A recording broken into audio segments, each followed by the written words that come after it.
Hello everyone, welcome back to my channel, Do It With Us. Do you ever wonder how to recover your photos which you have deleted? Is this possible? Yes, and in this video, I will show you how to recover deleted photos from Google Photos. So let's get started. With this method, you can recover photos but not guarantee. First of all, open Google Photos on your browser, not from app. Then click on More icon at the top left corner. Then find Settings. Once you find, then click on it to open.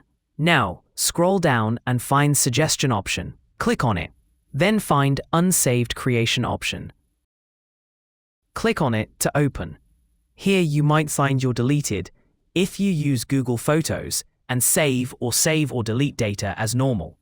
As you can see, this is empty because I don't use this regularly. I open this for this video. And that's it. Don't forget to like, comment, and subscribe. Thanks for watching, and I will see you in another video.